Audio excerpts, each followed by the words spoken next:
So welcome everybody, Michael Crawford, CEO of Associate RC. Welcome to our webinar today on building farmer innovation capability.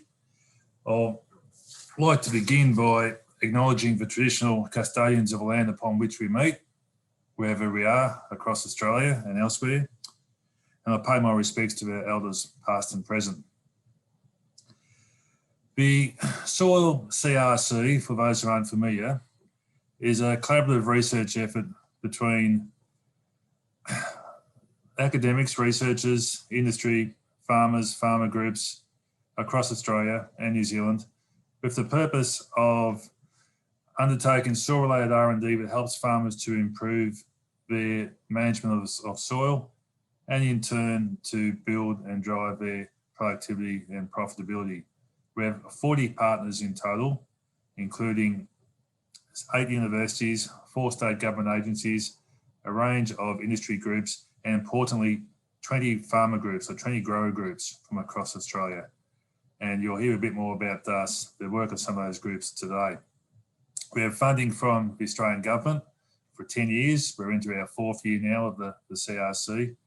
And from our partners and participants, we've got both cash and in-kind contributions. This webinar reports on one of our projects, or gives you an update on one of our projects, and we have a range of projects in play across the country. And every fortnight we've been running a webinar on a different topic each time. Going forward, we have some webinars still coming up before Christmas. On the 24th of November, we'll be hearing from Liang Wang of the University of Newcastle and Ruben Ma and Fernando Maya Elizondo at University of Tasmania on a project titled Affordable Rapid Field-Based Soil Test, what we colloquially call Lab on a Chip technology, how we can do soil tests more rapidly and quickly and cheaply. That's on 24th November at 11 o'clock. And then on the 8th of December at 12 o'clock, we've got Dr. Lucas Van Zwieten from New South Wales Department of Primary Industries talking about soil biology and some of our measures and indicators in use, soil biology under the microscope. So I encourage you to register for both of those webinars in the same way as which you've registered today, or via our website, and there's links directly to them on our chat function, which you can access, which is coming up.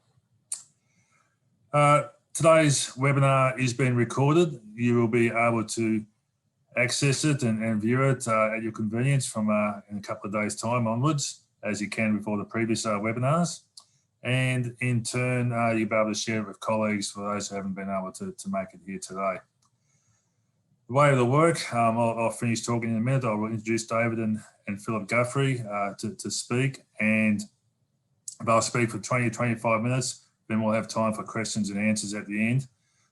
To ask questions, we ask you to type them into the Q&A box where you can type them in, and then when it comes to question time, I will read them out, and the speakers, the presenters, will be able to answer them.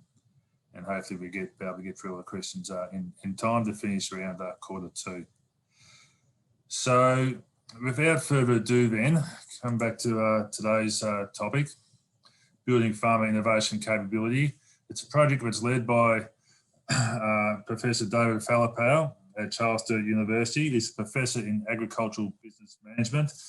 David has over 30 years experience in agricultural value chains from various public and private sector management and national R&D leader positions. He's worked across all sectors of the value chain from paddock to plate at industry and enterprise levels. He's managed programs on and off farm for Meat and Livestock Australia, and he's also worked in Africa as a chief executive officer in a state-owned enterprise working there. His research interests are around farmer decision-making and support systems, rural development and extension science, systems thinking, and innovative systems. We'll be joined in today's webinar by Phillip Guthrie from Birchip Cropping Group. He's one of the participants in the project. You'll hear a bit more about how that works. Phillip is the innovations leader at Birchip Cropping Group. He joined in March 2019 as the Innovation Projects and Partners Leader. He described himself as a jack of many trades, master of none on his LinkedIn profile. He's worked in both the public and private sectors in communications, stakeholder engagement and management, and data and knowledge management. So, without further ado, I will now pass over to David to commence the presentation. Thank you, David.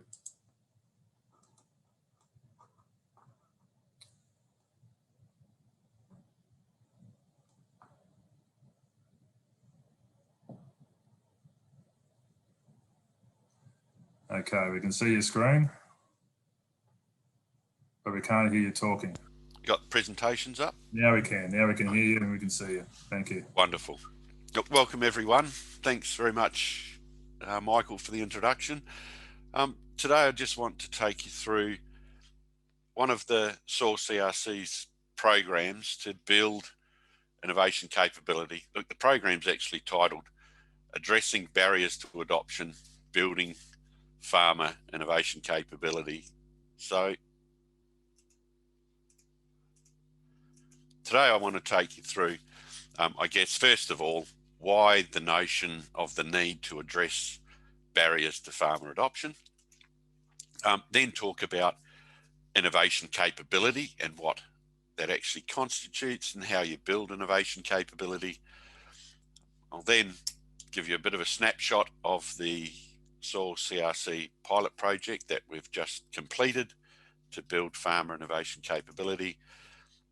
Phil Guthrie, who was one of the innovation managers with the farmer groups participating in the program, will share his key learnings and experiences from the program.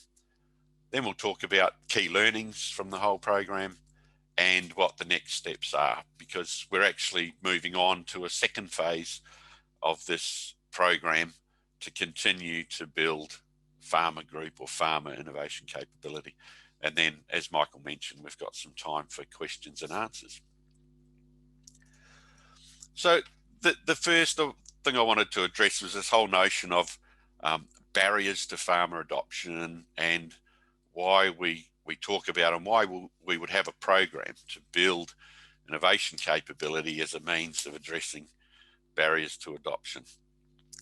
Look, I was going to be a bit cheeky and just say, we ran this program because the Soil CRC has a Commonwealth milestone to establish a certain number of farmer innovation or farmer group innovation partnerships. But I won't. I'll explain the whole reason why the Soil CRC might have those as milestones for the program. And it traces right back to, I guess, the evolution or through the evolution of agricultural extension. And I've got Clerk's model up here just to take us through this whole evolution of methods or approaches to dealing with adoption, or let's say non-adoption of practices and technologies by farmers. So we go right back to the 60s, where the predominant model for extension or agricultural extension was transfer of technology, depicted as a very linear approach where researchers undertook research to gain new knowledge, they developed new technologies and practices, and then they transferred those to farmers. It was almost as farmers were passive recipients of technologies and practices and knowledge. The term extension, I've read the analogy of an extension cord. It was about how do researchers extend this knowledge and practices and technologies to farmers. Look, whether that failed, it had tremendous successes, whether its failure or its progressive failure, I guess, was to do with the complexity that farmers developed in their businesses, whether it was because we just had much more knowledge about the environment we're operating in. For all sorts of reasons, it appeared to be unsuccessful to continue with that sort of system. The next sort of evolution was along to farming systems analysis, knowledge and information systems that actually collaborated and engaged with farmers. Look, interestingly, the approaches, or the first sort of approaches, Chambers developed an approach called Farmer First and Last. Rhodes and Booth developed an approach, farmer back to farmer. Notably, they were developed overseas, an international agricultural development. And I think that's because the need to engage the end user, the farmer, in the process right from the start, identifying, understanding their situation that they wanted to improve, taking it right through to engaging the farmer at the tail end of the research and development to adapt and refine for their systems. Was the need for that was more predominant or more dominant in international development than it was here. But that was this sort of evolution of farmers collaborating in the research, development and extension process.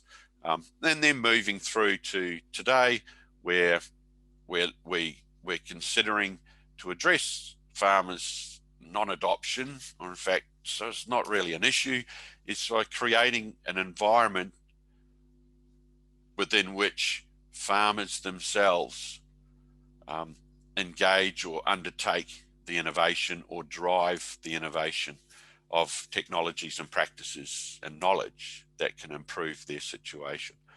So that's the genesis, I guess, of this Farmer Group Partnership, Innovation Partnership Program in the Soil CRC. It's really working on creating an environment for farmers to drive the innovation. So building innovation, what does it require? What do you need to do? How do you build innovation? Look,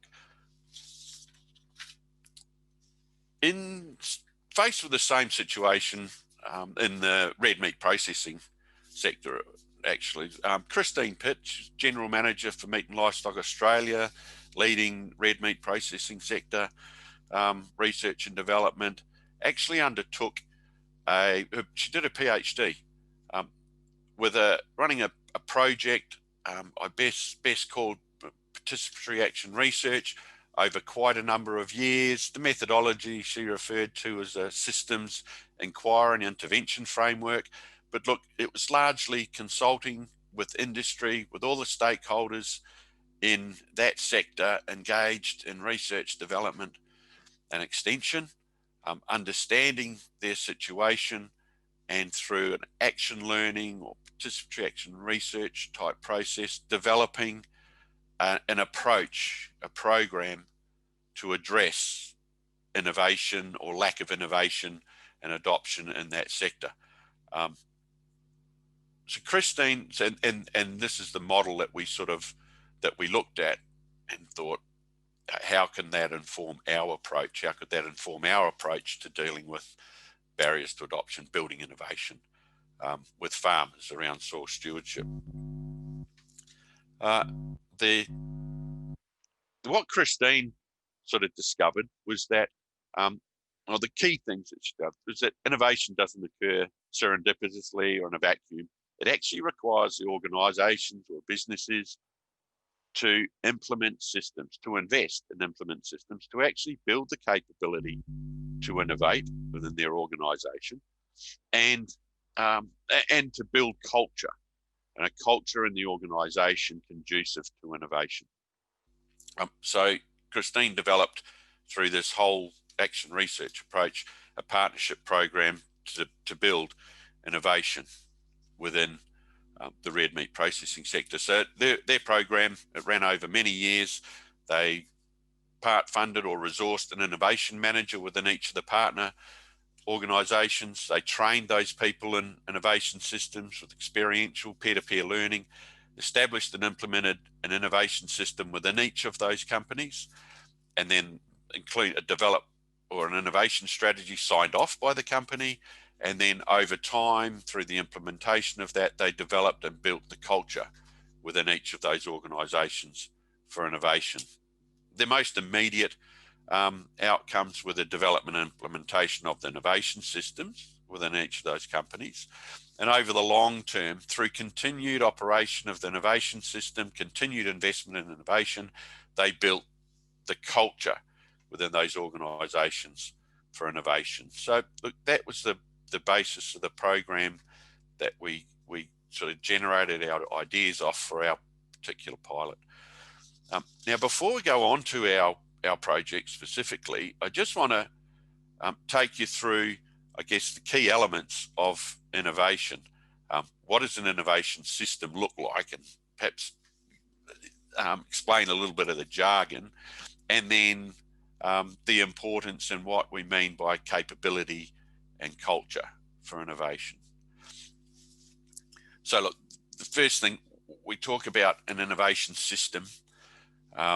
What is an innovation system? What do I mean by that? Well, I'll just using this depiction of an innovation system, I'll explain the sort of the key features. This is what we're talking about. We were looking for farmer groups to develop and implement an innovation system within their organisation. So look, innovation systems are depicted here like a funnel. So you have the start of the whole system, activities, things that you can do, that you undertake to generate and collect ideas. Getting research scientists that have come up with some new information about how a plant actually grows. Engaging them with farmers who can think, oh, well, hey, if we know now how that particular plant grows, how might that help me improve? How might I take that knowledge and work it into my system? It's that sort of thing, taking ideas from other industries, conceptualizing them and thinking, how might that work in my particular production system or in my business? So that's the big end of that funnel. Lots of activities, often referred to as ideation or ideation activities. And then the information system needs, or innovation system needs, some form or processes to conceptualize, to refine, to evaluate those ideas, to essentially generate or develop them into project ideas, things that you can actually invest in, technologies, practices, things that you can develop and test, and then a whole lot of different processes for that investment, and then right through to the commercialization and or adoption end of the process. So that's essentially what people refer to, or what we refer to as an innovation system, and the key concepts involved in an innovation system. Now, just a bit of reference to our project, there were none of the farmer groups that had no innovation system. I guess they're established to innovate and to drive innovation with their farmer members. What we were able to do through the project was enable those farmer groups to consider, to sort of review, observe, analyse and consider and improve their innovation systems within their groups. So capability and culture. It's one thing to have a system. It's another thing to be able to, or have the capability and understanding of what innovation is, and the capability to manage that sort of system. And then it's another thing to have a culture within the organisation that's conducive to innovation. So look, innovation is just like any farming or any other business. It's a human activity system. So people need the knowledge and capability on how innovation occurs, and how they can manage innovation to expect innovation to occur.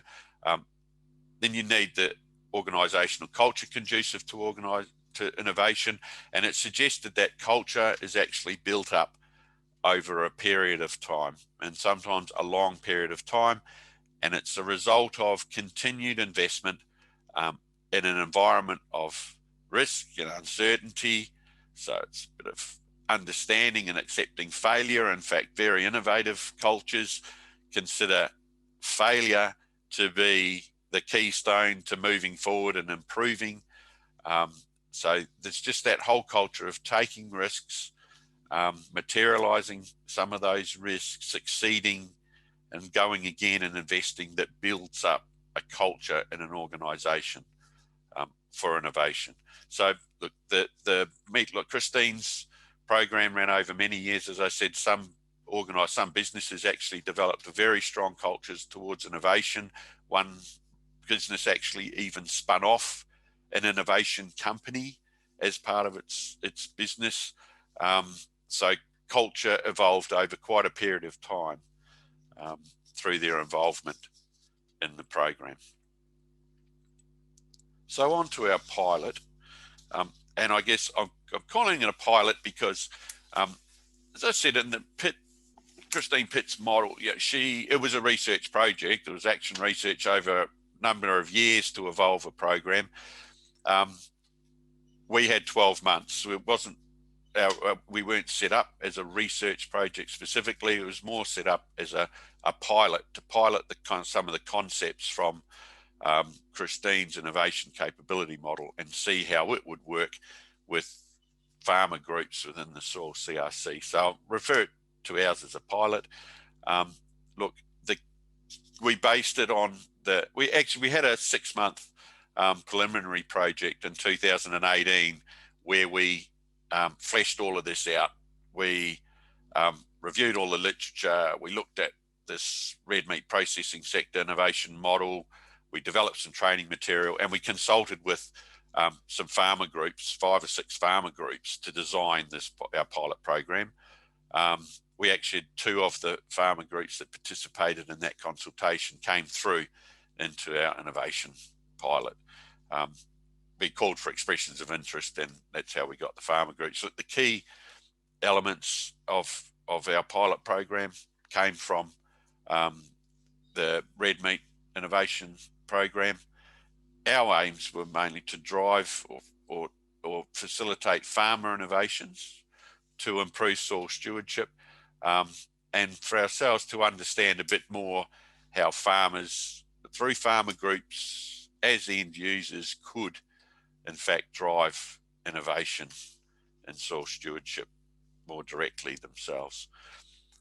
So look, the groups that participated in our program were the Eyre Peninsula Agricultural Research Foundation. I should note, when we looked for farmer groups, said what farmer groups, how do we want the makeup of the farmer groups? We said we would try and get a farmer group from each of 4 or 5 different states.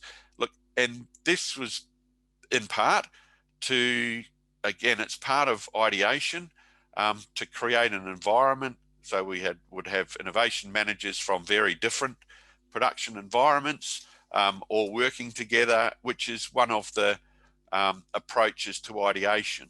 And that's to get people from quite different operational contexts together to exchange and generate ideas, conceptualize what they do, and see how those might apply in a different situation. So we ended up with 5 groups: Eyre Peninsula Agricultural Research Foundation in South Australia, the Birchip Cropping Group, which Phil Guthrie is Innovation Manager for in Victoria, Riverine Plains in Southern New South Wales, Central West Farming Systems in Central New South Wales, and then from right up far north, the Herbert Kane Productivity Services Group. So just onto our program briefly. So the key activities, we co-funded an innovation manager part-time to work within each of the farming systems groups. My collaborator, Professor Morgan Miles, who is a Professor of Innovation and Entrepreneurialism, worked with me to provide training to each of the innovation managers on innovation systems and how they function and implementation and so on. We facilitated quite a bit of experiential learning, so getting the whole group together. We did some field visits. We engaged in ideation activities with the researchers and other organisations. We attended some innovation networking events to help each innovation manager, again, build their innovation network or innovation ecosystem, as some people will call it. So we designed, each of the farm group innovation managers designed and implemented a farmer group innovation system. As each of those strategies, they look to engage their farmer group members in innovation and developing their innovation system. Each of the innovation managers developed and documented an innovation group or innovation strategy for their farmer group to manage and deliver farmer innovation within their group. We undertook this over 12 months and we finished, well, just at the start of the, or luckily, we finished everything just at the start of the COVID-19. So that's the nature of the pilot program. I'll now hand over to Phil Guthrie, who'll just to give you a bit of an insight into, I guess, how this worked for Birchip Cropping Group and some of the key learnings that Phil derived out of the program. Thanks, David.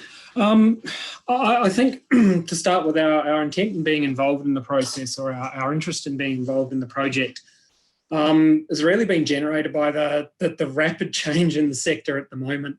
Excuse me, not only in terms of ag tech and digital, but also what's happening in the soil health space, the carbon mitigation space, climate policy, market access, and the list of the kind of things we're trying to deal with as farming systems groups and represent our members and work with our members on it. It's fairly long and comprehensive.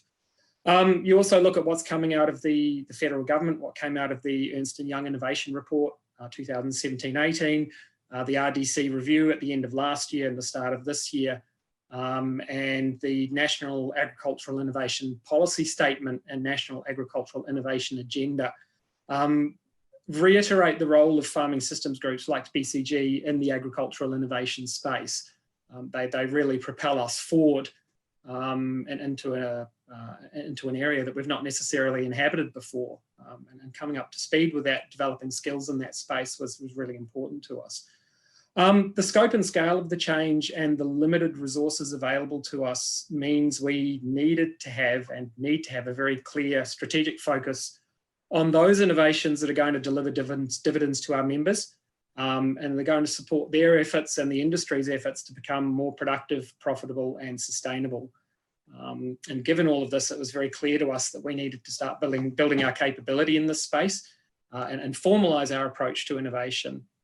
The real appeal of the project was to help us better understand the innovation systems and how we could develop and implement an innovation system or structure to guide our investment of time and effort moving forward. And having done quite a bit of reading around this, both directed by David and Morgan and independently, just reiterate what David said, that we seem to have a very linear approach to RD&E in the developed world. Maybe because it's the size of the farms and the investment that's been putting into it.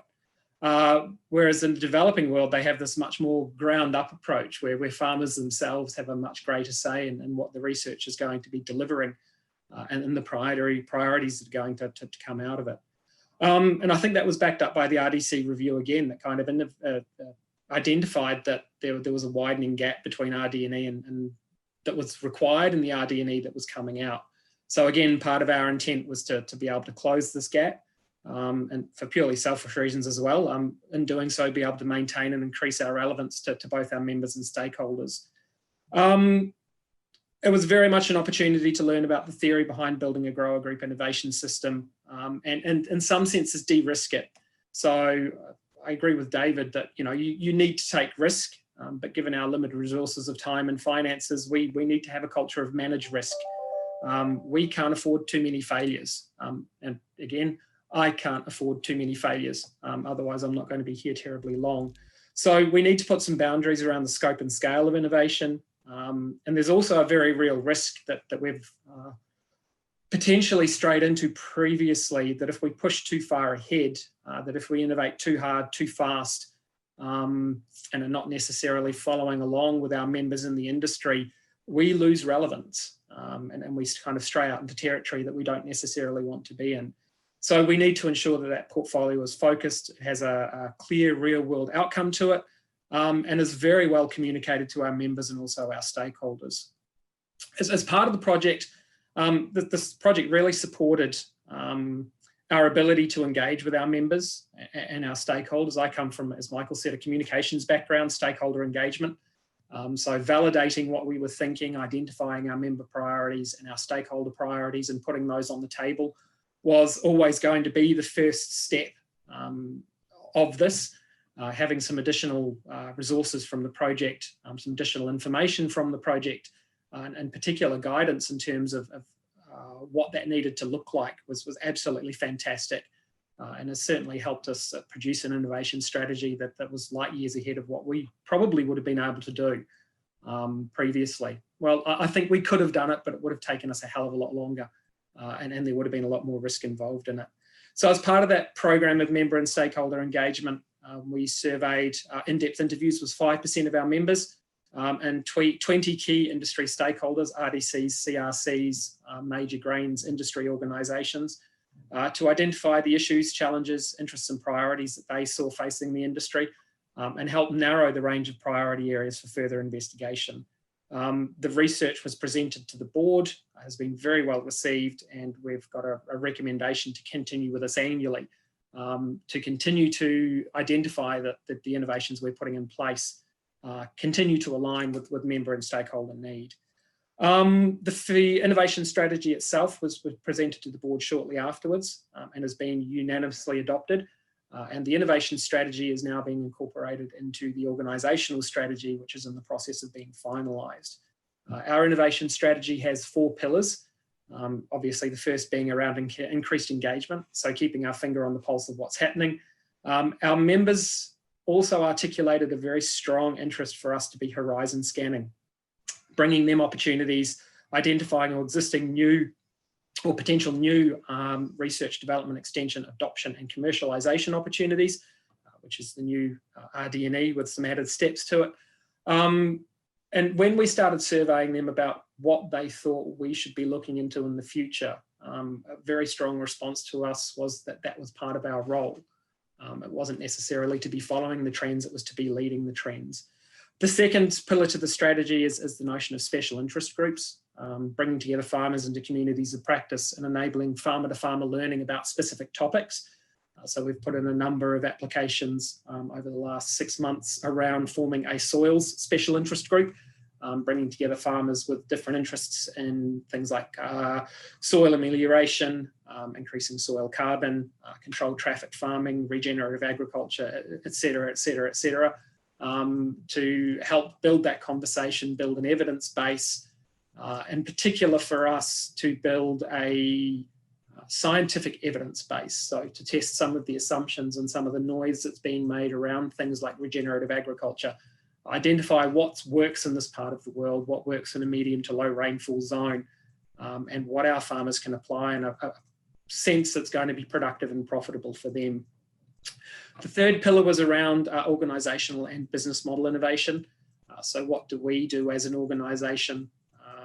What are the business models that we have? We do, as do most farming systems groups, have a heavy reliance on RDCs and the grain space, GRDC in particular. And that means that our capability for innovation is limited, given such a large pool of our funding is tied into one organisation. To be able to stray outside and look at alternative things can sometimes be challenging. So building those alternative business income streams helps with that. And the fourth pillar was around farm business diversification. So I think working through this project, bouncing ideas off Morgan, bouncing ideas off David and some of the people that came to talk to us, very clearly identified for us that resilience, climate resilience, drought mitigation, risk management is not just about being more productive. It's also about spreading the risk, developing alternative revenue streams, being more involved as farmers and farming systems groups in the value chain, capturing increased value through product development, packaging, processing. The investigation of cooperatives and mutuals was a strong point for our members as well. So that's something we'll be looking at. And most notably in the cooperative space, anyone who's heard me speak at all in the last 18 months will know that inevitably the data cooperative is going to come up. So looking at capturing data from farmers across Australia and being able to use that to guide and prioritise research into soils and other areas as well. Look, I have to say it's been an incredibly positive experience. As I said earlier, we probably could have got here ourselves, but we wouldn't have done it in the 3 to 6 months that this project enables us to. I think there would have been a lot more risk. There would have been a lot more stumbling around in the dark. There would have been a lot more trial and error. And potentially, as the innovation lead, I would have worn out my welcome and not been able to continue pushing the boundaries in this space. The opportunity to liaise with David and Morgan, the opportunity to liaise with the other grower groups, to bounce ideas off those grower groups, to be able to test and validate ideas was hugely important. And again, I think it allowed us to develop a strategy that has been supported and endorsed, and we have a clear pathway to delivery. And that's been the absolute benefit of being involved, is having that very clear focus and that pathway to delivery. Thank you. Wonderful. Thanks, Phil. Thanks very much for that, Phil. Now, so that was Birchip Cropping Group, Phil's experience with the program. Really positive and really reinforced, refined, built their farmer group's innovation capability. And now, when I said this, we didn't set this up as a research project per se. We did reflect on the outcomes of the program as we were working through it, as we're going along. We reflected on feedback from each of the farmer groups. And so we did derive some key learnings from the program. So we'll go through those fairly quickly.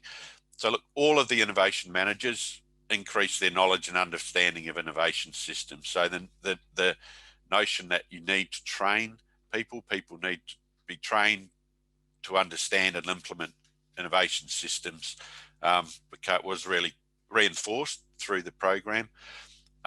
One thing we picked up on was that the extent to which the innovation managers, both the strategies, their learning and understanding about innovation transferred or carried right through to their farmer group was a little bit unclear. Phil was an innovation manager in a sense already within his farmer group, so it was fairly obvious that it would work through to the whole organisation. Some of the other farmer groups employed a person part-time to the farmer group just for this particular program.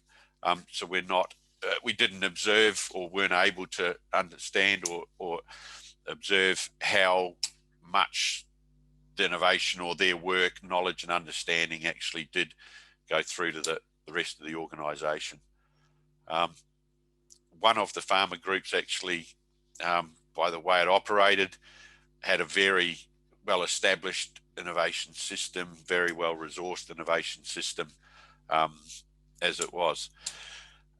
All but one, and this was the farmer group that didn't actually create or come up with ideation as the most immediate requirement of their strategy. But all of the farmer groups, other than that one, and their innovation strategies going forward, the creation or establishment of ideation activities was the most immediate requirement of their strategy.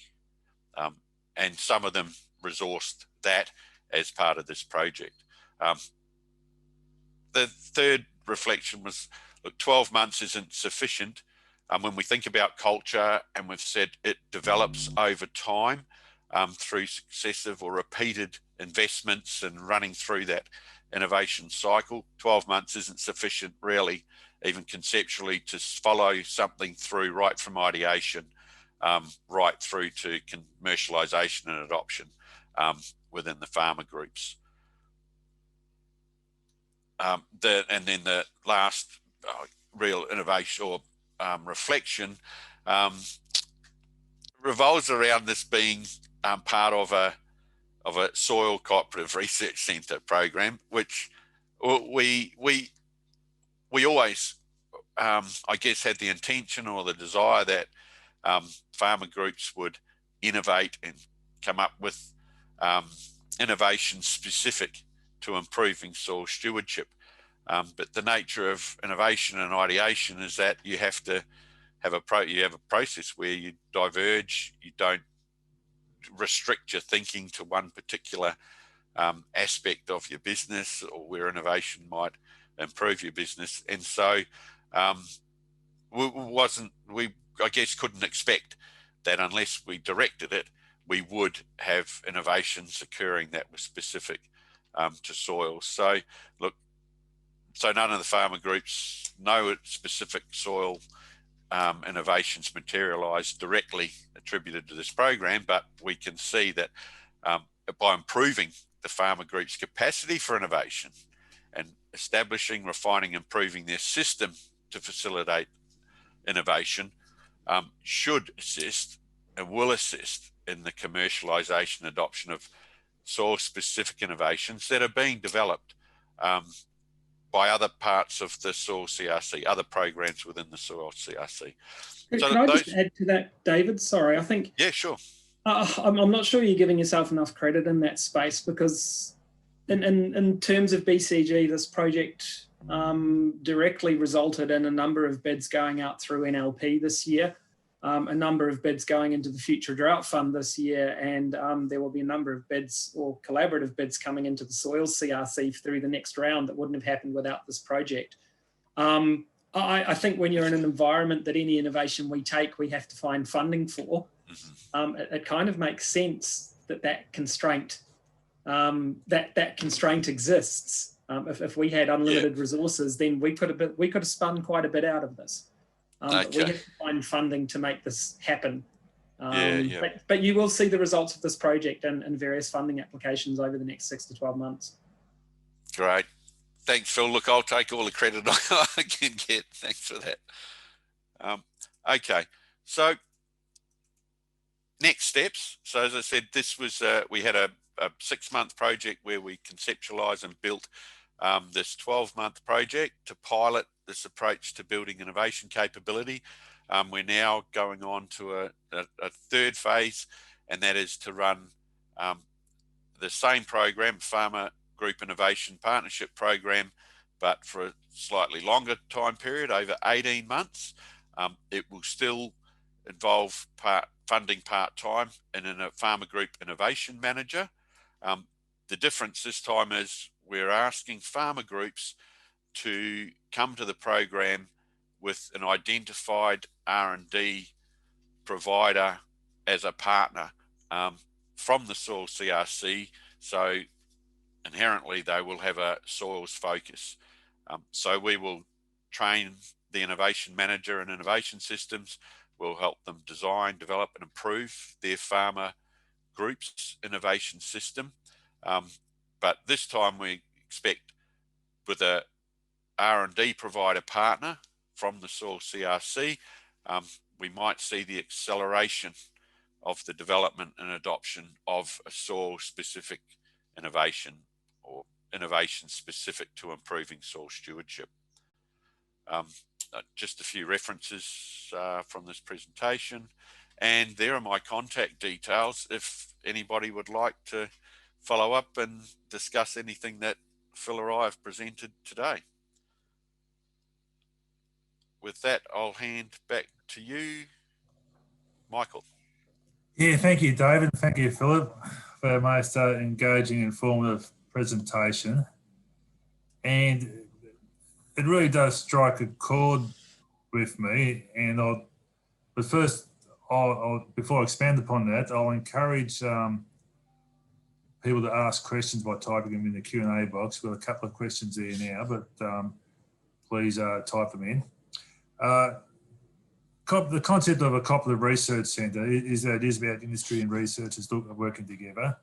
And in our context, industry, very much agricultural industry, is represented by farmers. And we speak about the soil CRC being farmer-led, farmer-driven. Easy to say, hard to put into practice, but it is through initiatives and programs such as this that we do try to embed that into the culture of the CRC in that context of the agricultural innovation system described in one of your earlier slides. So to go to the questions, firstly from Felicity Harrop, I just got moved into the answered section, but I'll still read it anyway because I was interested in the answer. Have any resources been developed from this process to support other groups to assist them with developing their own innovation strategy?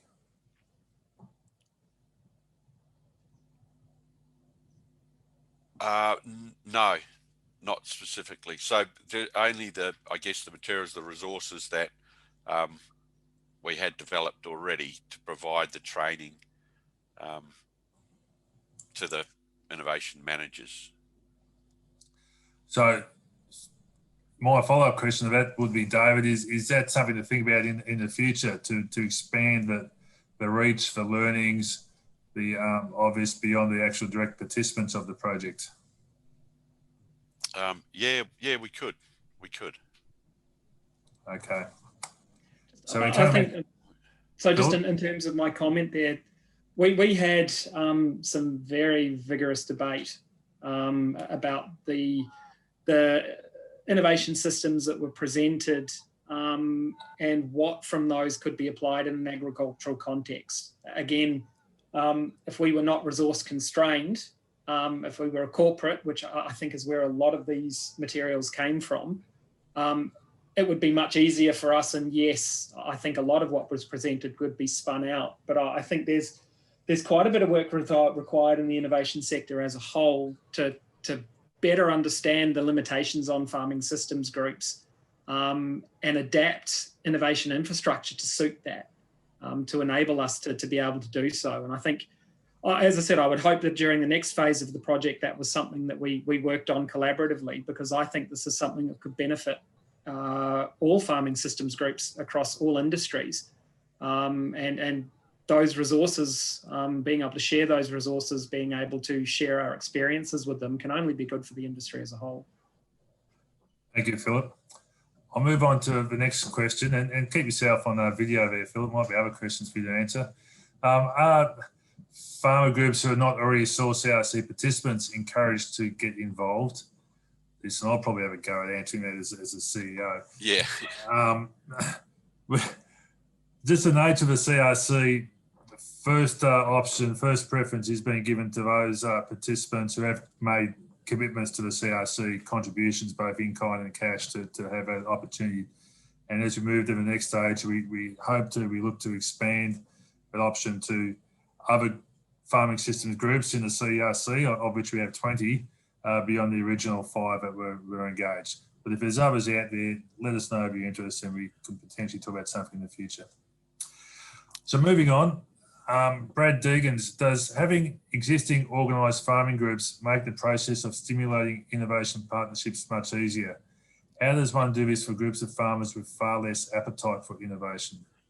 Yeah. There might be one for Phillip coming on as well.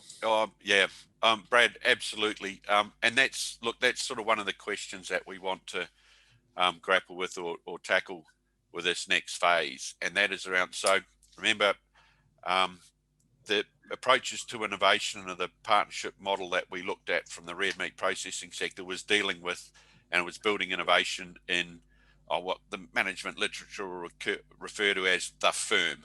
So a business that has very clear business objectives, and innovation is a strategy then that helps them realise that. When we looked at the notion of building innovation capability in farmers, we think, well, hang on, farmers are a whole lot of individual firms. They have a whole lot of businesses, and we grappled with, do you try and go in and build each individual farmer's innovation system and capability, or can you do that through, or do you do it through farmer groups who are collectives essentially of a whole lot of individual farm businesses? And we've applied our model to a farmer group, which, as I said, it's not the farm business itself, it's a collective of individual farm businesses. And so we want to sort of grapple with that a little bit in the next rollout of the program, which is really to see, well, how does building the innovation capability of the farmer group as a collection, how might that actually flow through to individual farmers being innovative or improving, driving their business through innovation? So yeah, long story short, absolutely having a farmer group already there. And as I mentioned before, some of the Birchip Cropping Group, Phil is an innovation manager. And so it definitely improves the chances or the potential to build innovation capability if you have an established group. All right, thanks, David. Listen, we've just got 2 questions left there, and given the time, I'll draw a line after those 2 questions. So from Chanrat, would you be able to give an example of innovative technology from farmer groups? Absolutely. From a BCG perspective, I would be remiss if I did not plug Yield Profit. So Yield Profit was a tool developed in collaboration with CSIRO, working off APSIM to help farmers forecast the potential of their crops and the amount of nitrogen they may require to get through to that, and then balance the risk of that with the rainfall and the climatic conditions expected. So Yield Profit's been around for a little while. We went through a very innovative stage a number of years ago, and then the realities of the RDC sector kicked in and we kind of withdrew. But that would be the standout for us in particular. Thanks, Phillip. Okay, I mean, the last question there, and looks like it might be to you again, Phillip, from David Woodard. Maybe a similar question, but maybe give a different example. Give an example from BCG. What did they identify their needs going forward? What level of participation, i.e. just build on innovators or move the average? What soil issue and what level of discussion? That's an interesting question. Look, it's an interesting topic, I think, nationally. You have to start with your innovators. You need to provide case studies. You need to provide examples. You need to develop a value case and de-risk. And it's very hard to shift the average without having those kind of people at the far right of the bell curve who have proven and validated the technologies and answered some of those questions. So it's both, but the intent is always to move the majority of farmers in the middle of the bell curve to the right. Sorry, I've just lost the second part of that question. Oh, sorry. Okay, it's yeah. What level of participation? Just build on innovators and move the average. What soil issue and what level of discussion? Yeah. So just the first part of that question around the identification of our needs moving forward. Well, there are our needs as an organisation and there are our needs as members. And ideally the two are aligned, but that's not always the case. So a lot of this process was making sure those are aligned. And there's a bit of tension between the needs of our members and the needs of our stakeholders as well. So trying to align those and find areas where those align is very important to us. Income diversification is very important to us because that allows us to, as I said earlier, be a bit more innovative, break outside of the constraints of needing to find external funding for everything we do. Which is always going to be a challenge and always limits what we can do and the extent to which we can deliver against our member expectations. Soil issues and what level of discussion. Look, soil issues are always floating around in the background. It's how do you make your farm more productive? That's how do you increase your water use efficiency? It's how do you deal with your variability and soil constraints that are impacting on your productivity. The level of discussion in BCG is high. The challenge for us is always extending that to our farmers and highlighting the need for them to be involved in that space. And that, again, it's noticeable over the last 18 months in particular, a real uptake in farmer interest in soil issues and the discussion we're having with our members around soil issues. So I think that's only growing and will continue to grow in the future. There's a lot in the media, there's a lot in the marketplace at the moment. Soil CRC is very active. There's a lot of discussion going on. So if I can just touch on that one regarding the specificity around soil issues, and as I mentioned, our program didn't direct that level of specificity for these innovation or farmer groups. This next round of the program that we're working on, we've asked for farmer groups to come to the program with an R&D partner. The soil CRC now across some of its other programs, in particular program 2, has a whole list of soil measuring, monitoring sensors or devices, new technologies that they're actually ready now to, I guess, trial, to adapt, to take through an innovation sort of system or process with farmers. So that's what I'm thinking. This is a perfect opportunity for farmer groups to actually engage in that innovation process with the researchers to again drive some innovations right through.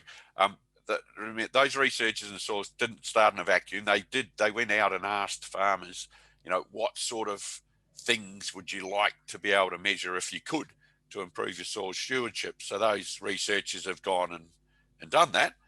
But now it's how do we build, the farmers build those researchers back into innovation system so that we can materialize some of the benefits from that research. Great. Listen, we'll wrap it up there. Thank you very much, David, for your leadership on this project from Charles Sturt University with your colleague Miles, and thank you to Phillip for your participation in it and the contribution you've made today and through the project, and to your other 4 colleagues from farming systems groups on this.